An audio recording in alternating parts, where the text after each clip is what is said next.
Token number 110. சொல்லு G, நீங்க வரத்துக்கு முன்னாடி நிறைய வாக்குறுதி கொடுத்துருந்தீங்க. இந்த கருப்பு பணத்தெல்லாம் மீட்டு எங்க அக்கௌண்ட்ல போடுறேன்னு சொன்னீங்க. இந்த இளைஞர்களுக்கெல்லாம் வேலை வாய்ப்பு வழங்குற திட்டம் இவ்வளவு ஏன் ஜி? எங்க ஊர்ல வெள்ளம் வந்திருந்தப்ப கூட அந்த நிவாரணம்.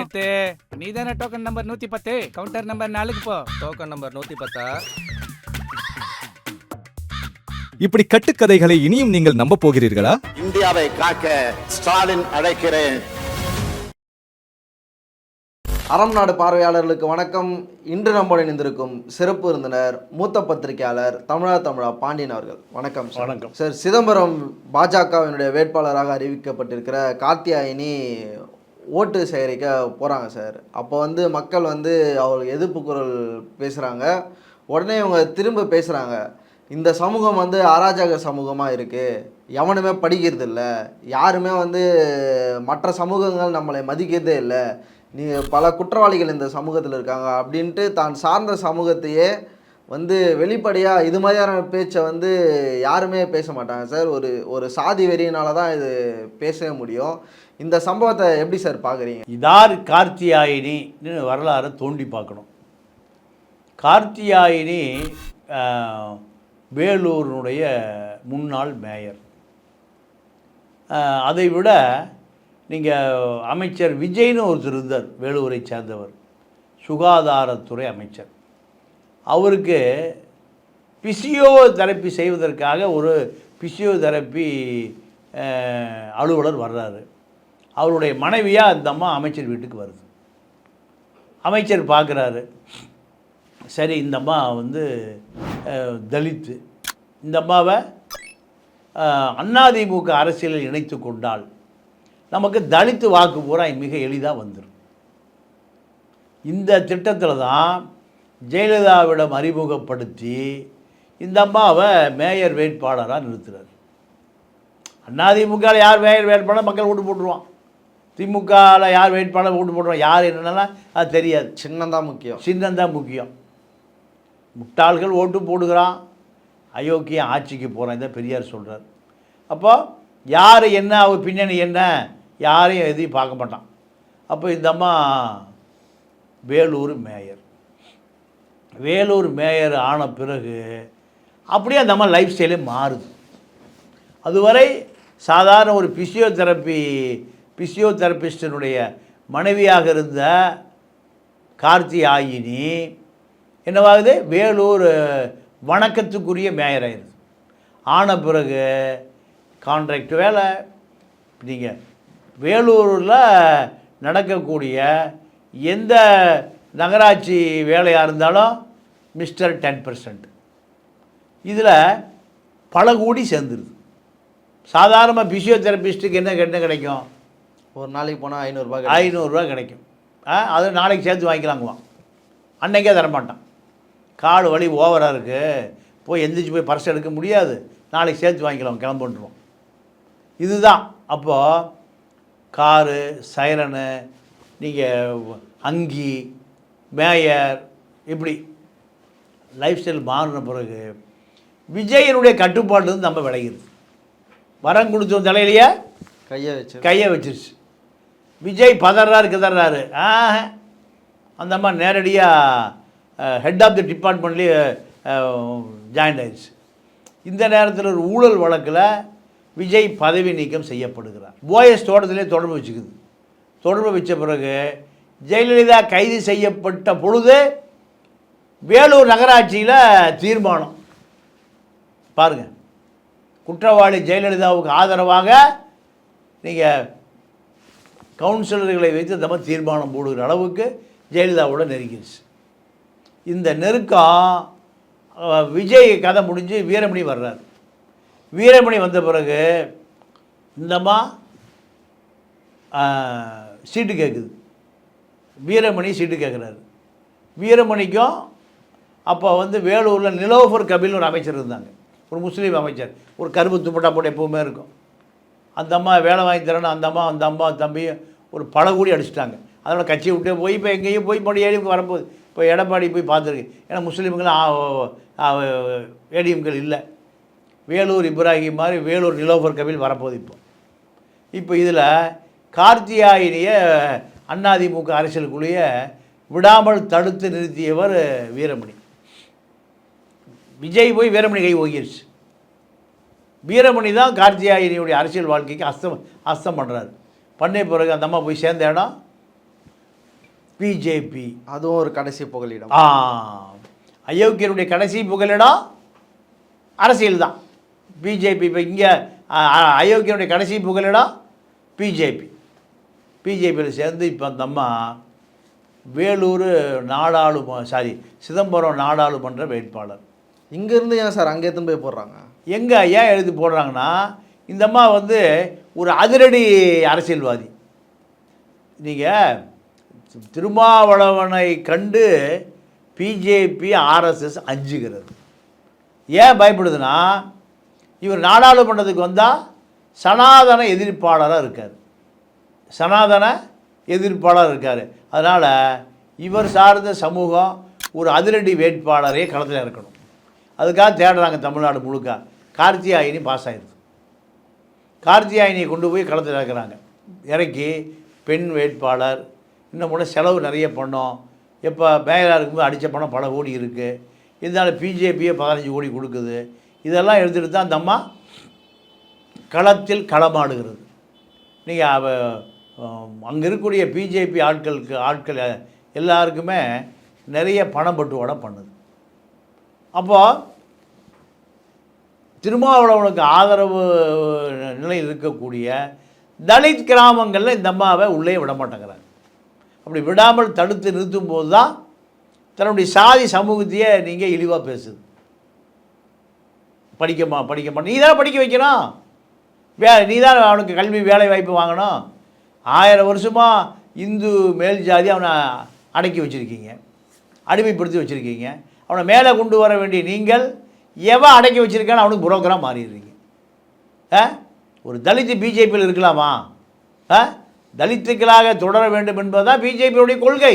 உங்களை திருத்தத்துக்காக தான் நான் வந்திருக்கேன். இவங்க யார் சார் திருத்தத்துக்கு வராங்கன்னு அவங்க ஒரு கேள்வி கேட்பாங்க தானே சார்? இல்லை, அவங்க அந்த அம்மா பொறுத்த வரைக்கும் திருமாவளவனை தோக்கடிக்கணும், திருமாவளவனுக்கு டிஸ்டர்ப் பண்ணணும். திருமாவளவன் போன தேர்தலை போல் நீங்கள் வெற்றி பெறுவதற்கு திக்குமுக்காட வைக்கணும். ஆனால் அவங்க திட்டம் யானை மீது எறும்பு ஊடுறாங்க. அதுதான் இப்போ என்ன ஆயிடுச்சுன்னா, இப்போ இந்த மாதிரி தொகுதிகளை போக முடியாமல் நிலைமைக்கு ஆகிப்போச்சு. அந்த மக்கள் உண்மையாக இருக்கான். சரி, நமக்கு ஒரு ஒடுக்கப்பட்ட ஒரு மக்களின் தலைவன் நாடாளுமன்றத்துக்கு போனால் நமக்காக குரல் கொடுப்பாருன்னு அந்த மக்கள் நினைக்கிறான். அதனால் வழியிலே திருப்பி அனுப்புகிறாங்க. இதுதான் கார்த்தியாயினி வந்து நீங்கள் வேலூர்லேருந்து அரசியலுக்கு வந்து சிதம்பரத்துக்கு இறக்குமதி செய்யப்பட்டதுடைய ரகசியம். கார்த்தியாயினியை பொறுத்த வரைக்கும் திட்டமிட்டு அதிரடி அரசியல் செய்வார் நம்பி அண்ணாமலை கும்பல் தான் அந்த அம்மாவை களத்தில் இறக்கியிருக்கு. இப்போ அந்த சமூகம் அந்த அம்மாவை எந்த வாக்கு வங்கியே ஊருக்குள்ளேயே விடலை. பிஜேபிக்கு அங்கே வாக்கே இல்லை. அந்த வாக்கு பூரா நீங்கள் முழுக்க யாருக்கு விழுகும்? பிஜேபிக்கு ஒரு ஓட்டு விழுகாது. நீங்கள் அங்கே இருக்கக்கூடிய தலித்தை ஒட்டிய சமூகம், முஸ்லீம், கிறித்துவர், இப்படி அனைத்து சமூகமே திருமாவளவனை ஒரு தமிழ் தேசிய அரசியல்வாதியாக பார்க்குற காரணத்தினால தான் பிஜேபி நாடாளுமன்றத்தில் திருமாவளவன் வெற்றி பெற்று விடக்கூடாது. இந்த நோக்கத்துக்காக களமிறக்கப்பட்டவர் தான் கார்த்தியாயினி. கார்த்தியாயினுடைய திட்டமும் எடுபடலை, பிஜேபியினுடைய திட்டமும் எடுபடலை. அந்த சேரி மக்கள் வாசலையே தடுத்து நிறுத்திட்டான். இதனுடைய தாக்கம்தான், இதனுடைய கோபம்தான் அந்த அம்மா தான் சார்ந்த சமூகம், தன்னை ஈன்றெடுத்த சமூகம், தன்னை அடையாளப்படுத்திய சமூகம். இந்த அம்மா தலித்துக்கிறதுனால தான் வேலூரில் மேயர் சீட் வாய்ப்பே நீங்கள் அந்த சமூகன்றதுனால தான் உங்களுக்கு கொடுக்குறாங்க. அந்த வளர்ந்த பிறகு பல கோடி சேர்ந்த பிறகு அந்த சமூகத்தையே காட்டி கொடுக்கக்கூடிய பிஜேபியினுடைய வேட்பாளராக மாறிட்டாங்க. இதுதான் அந்த மக்களுடைய கோபம். இல்லை, சிதம்பரம் தொகுதியை பொறுத்தவரை வன்னியர்கள், தலித்துக்கள் இப்படி கலந்து வாழுகிற தொகுதி தான் சிதம்பரம். ஆனால் சிதம்பரத்தை பொறுத்தவரை திருமாவளவனுடைய வாக்கு வங்கி என்பது தலித்து வாக்கு வங்கி, வன்னியர்களுக்கு எதிரான ஒடுக்கப்பட்ட சமூக வாக்கு வங்கி. இங்கே வன்னியர் சமூகத்தால் பாதிக்கப்பட்ட இதில் வன்னியர் சமூகமே திமுக வன்னியர்கள் ராமதாஸ் வன்னியராக இருந்தவர்கள் திமுக வன்னியராக அதிமுக வன்னியராக மாறிய பிறகு நீங்கள் திமுக வன்னியர்கள் திருமாவளவனுக்கு வாக்கு போடுவாங்க. முஸ்லீம் கிறிஸ்தவர்கள் அதே போல் ஒடுக்கப்பட்ட சாதிகள் இத்தனை பேருடைய வாக்கு வங்கி திருமாவளவனுடைய வாக்கு பெட்டிக்கு வருவதை நீங்கள் யாரும் தடுத்து நிறுத்த முடியாது. இப்போ அதிமுகவினுடைய வேட்பாளர் சந்திரகாசி அவரை பொறுத்த வரைக்கும் அந்த தொகுதியில் அறிமுகம் ஆனவர் தான். அதில் ஆனால் அறிமுகம் ஆனாலும் அரசியலுக்கு புது வரவு, ஏன்னா அந்த தொகுதிக்கு இது எம்எல்ஏ இருந்து இப்போது நாடாளுமன்ற தொகுதியில் அவர் களமிறக்கப்பட்டிருக்கிறார். ஆனாலுமே திருமாவளவன் அளவுக்கு ஒரு நல்ல பாராளுமன்றவாதி அல்ல, நல்ல சட்டமன்றவாதியும் இல்லை. அவர் என்ன திருமாவளவன் எம்எல்ஏவாக இருந்திருக்கார. இப்போ அவரை பிஜேபி பலவீனப்படுத்தணும் இதுக்காக அவர் வீட்டில் போய் ரெய்டு பண்ணுறாங்க, இன்கம் டேக்ஸ் ரெய்டு. அவர் ஒரு கட்சிக்காரன் வீட்டில் மாநில விவசாய அணி தலைவர் ஒரு வீட்டில் தங்கியிருக்காரு, அங்கே போய் ரெய்டு. இப்போ ஏதாவது பணம் இருக்கா பொட்டியில் ஏதாவது? இது வரைக்கும் இருந்த தேர்தல் வரலாற்றிலே இது முதல் முறை சார். அதான் அவர் சொல்கிறாரு, நான் பல முறை தேர்தல் வேட்பாளர் இருக்கேன், ஜெயிச்சிருக்கேன். ஆனால் பிஜேபி இந்த முறை செய்வது மிகப்பெரிய அராஜகம். அதாவது தேர்தல் விதிமுறைப்படி தேர்தல் தேதி அறிவிச்சிட்டா நீங்கள் இன்கம் டேக்ஸ், அமலாக்கத்துறை, சிபிஐ மூணுமே ஆளுங்கட்சியினுடைய கட்டுப்பாட்டில் எந்த சோதனையும் செய்யக்கூடாது. ஏன்னா அதுக்கு தேர்தல் கோட் ஆஃப் கான்டக்ட்னு சொல்லுவாங்க. அதை தேர்தல் அறிவிப்பதற்கு முன்பு நீங்கள் எங்கே வேணால் ரெய்டு பண்ணலாம். அறிவித்த பிறகு இந்த 3 துறைகளுக்கு அனுமதி இல்லை. ஏன்னா ஆளுங்கட்சி அழுத்தம் காரணமாக அவன் எதிர்கட்சி வீட்டுக்கு போவான். அதனால் தேர்தல் வந்த பிறகு எங்கே எதிர்கட்சியோ ஆளுங்கட்சி எங்கே சோதனை செய்வதற்கு அனுமதி இல்லை. ஆனால் இப்போ என்னென்னா வழக்கத்துக்கு மாறாக நீங்கள் ஐடி போனாலே அது ஒரு கருப்பு புள்ளி தான், அமலாக்கத்துறை போனாலே ஒரு கருப்பு புள்ளி தான். அப்போது தேடுறாங்க, பணம் இருக்குது, பெட்டியாக பணம் இருக்குது, பணம் இவங்க போகிறதுக்கு முந்தி அது பதுக்கிட்டாங்க, மக்கள் பேச ஆரம்பிச்சிருவோம். இதற்காக திட்டமிட்டு பிஜேபி திருமாவளவனுடைய தங்கியிருந்த வீடு, கட்சி அலுவலகம் எல்லா இடங்கள்லையுமே இன்கம் டேக்ஸு ரெய்டு. இது அரசியல் ரீதியாக பழி வாங்குவதற்காக நடத்தப்படுகிற ரெய்டுன்னு திருமாவளவன் சொல்கிறார். இதில் கண்டிப்பாக உண்மை இருக்குது.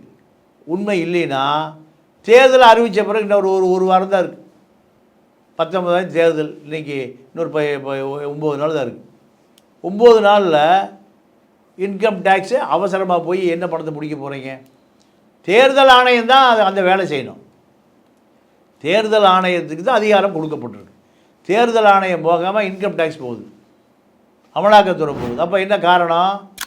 அமலாக்கத்துறையும் வருமான வரித்துறையும் மத்திய மோடி அரசாங்கத்தால் ஏவி விடப்படுகிறது. எதுக்கு? வெற்றியை சீர்குலைப்பதற்கு. வெற்றி பெற முடியாதுன்னு தெரியும்.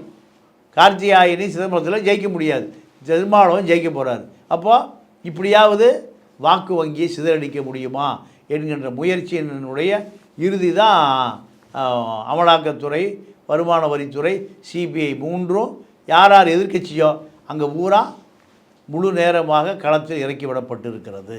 அரங்கத்திற்கு வந்து பல்வேறு தலைப்பு வந்து நிற்கிறோமா? நன்றி, வணக்கம்.